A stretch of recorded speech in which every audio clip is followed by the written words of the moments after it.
All right, so welcome to Vineyard 2.0. We are going to do a quick tour today just to show you some of the things that we're excited about here in this project. We're so grateful for your financial support and for just the guidance and wisdom and care that you've given us along the way to help realize this project. It's really exciting now. Things are happening so quick.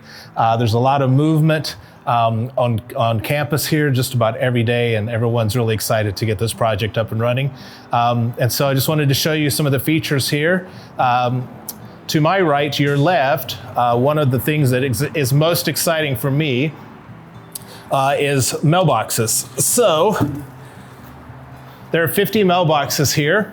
And these are the mailboxes for folks from the community.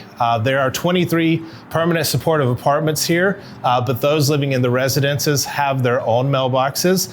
When we created this campus and this facility, we wanted to make sure that our residential folks had a sense of their own space and did not need to use these mailboxes, so they have some of their, a bank of their own mailboxes on the north side of the building here. So 50 mailboxes from folks in the community. Imagine the importance of applying for jobs, receiving prescription medication, and having a physical address to put your mailbox number down is just absolutely key. So receiving important documents like driver's licenses, social security cards, medical cards, all kinds of things really important for folks to have access to that.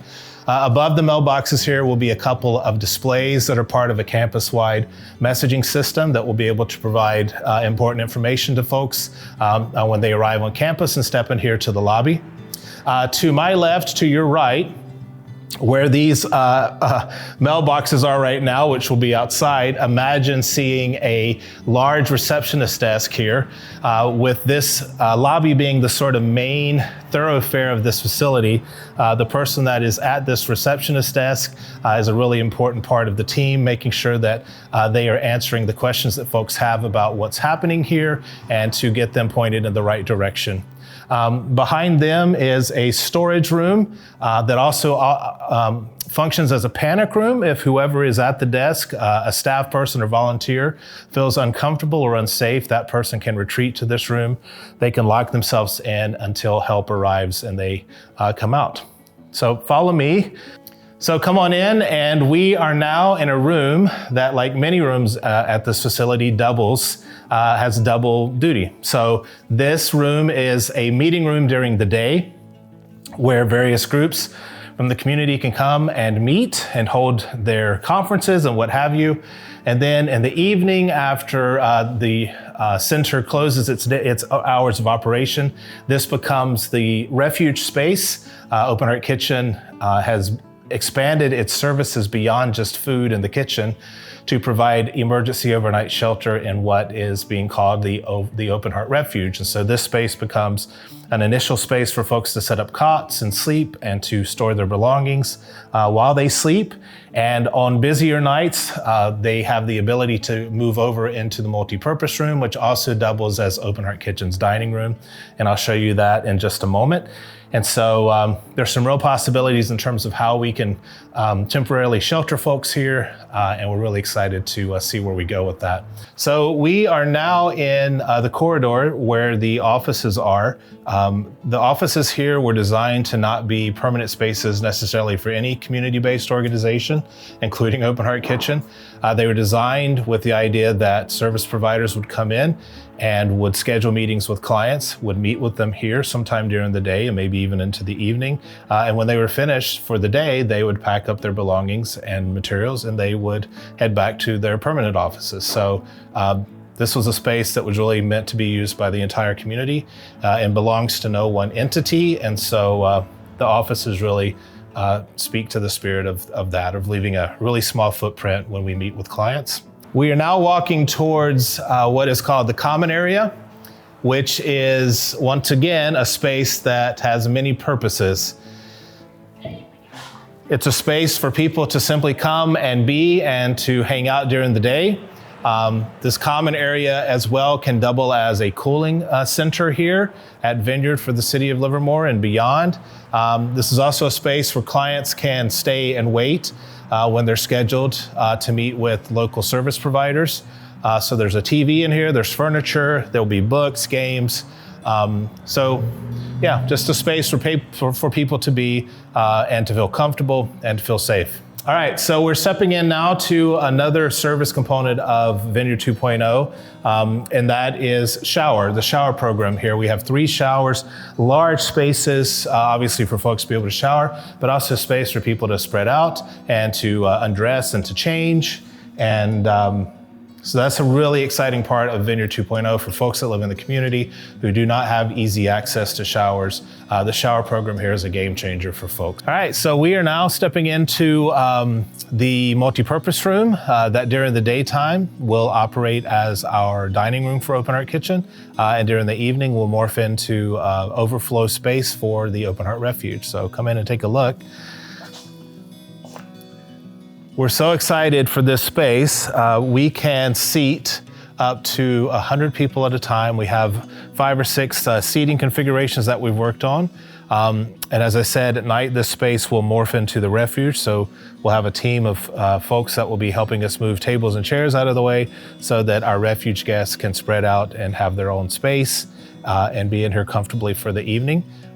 This is a space where we'll be serving meals from either 12 to 5 or 12 to 6, still working on that. And in the morning for our refuge guests, we will be serving a sit-down hot breakfast for them as well. So once again, this is a space that can be used for lots of different purposes.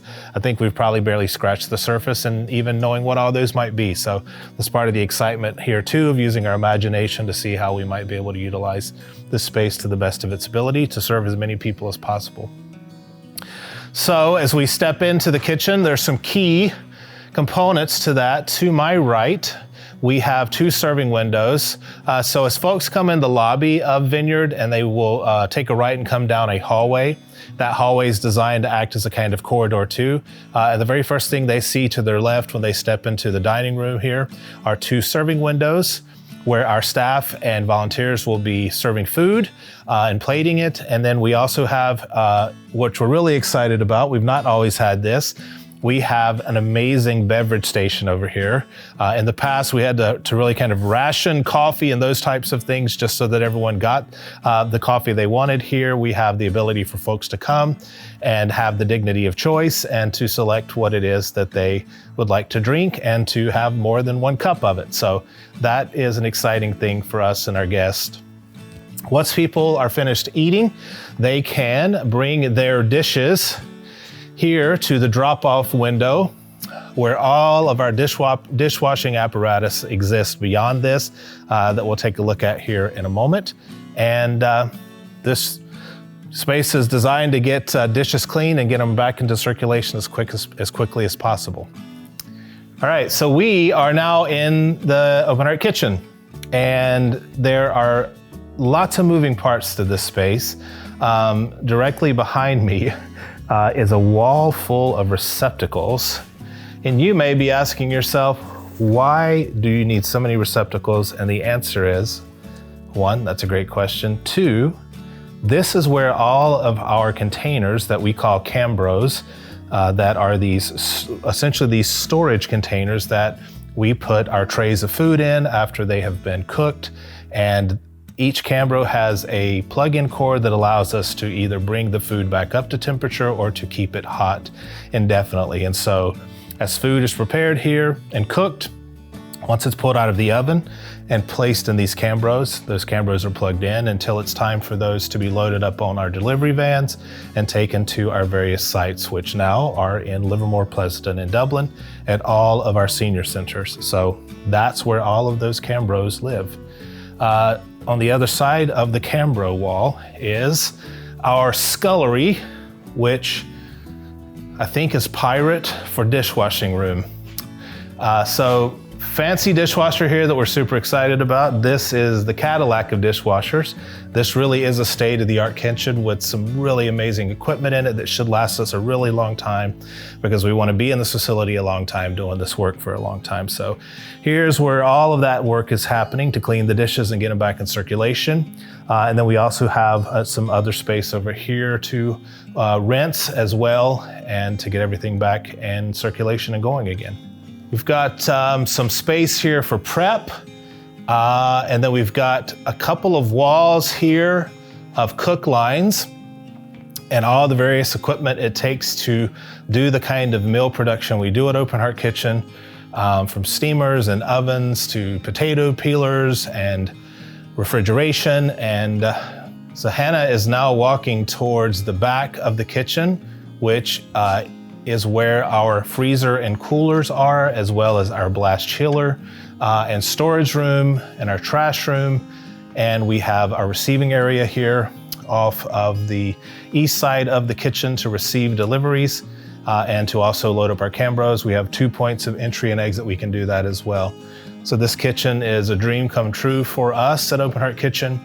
And I think it will be as well for our volunteers, for the rest of our staff, and just a testament to all of our donors in the community of what you can accomplish if you get all the right people on the right bus heading in the same direction. So we're excited to share this with the community because it really has been a total community effort. So we are in the common room, and there's 3 components to this outside of just having a space where folks can come and be during the day and in the evening as just to hang out, meet and visit with other folks, or to be waiting to meet with service providers. We have the shower, and we have 2 other components. The space here in the middle is a clothing closet. So this is a space where we would store shoes, socks, blankets, jackets, hats, gloves, scarves, all those things that folks will need when it's cold outside. And so when they're not here, we want them to be warm.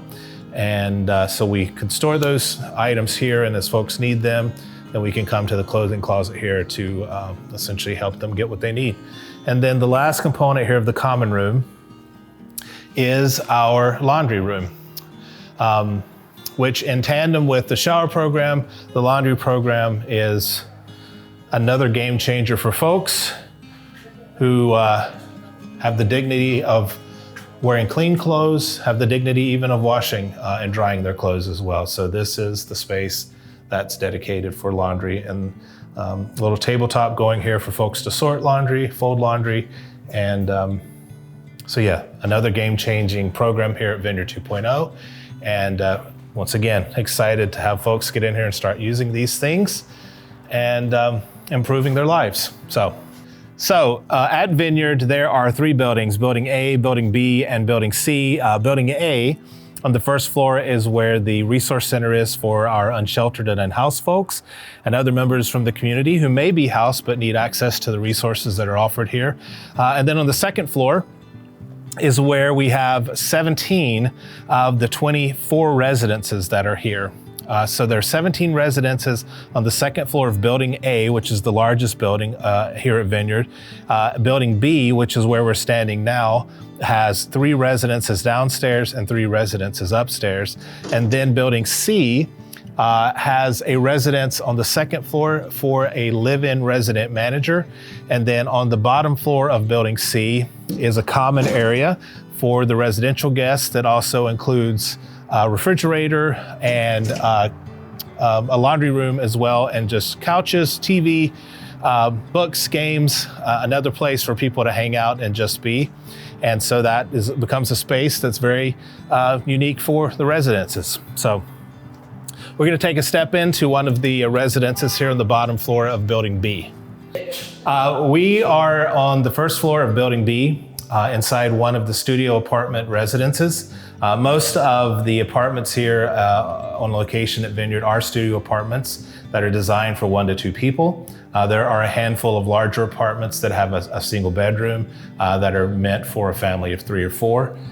In this particular unit, we really wanted to make sure that it felt open and airy.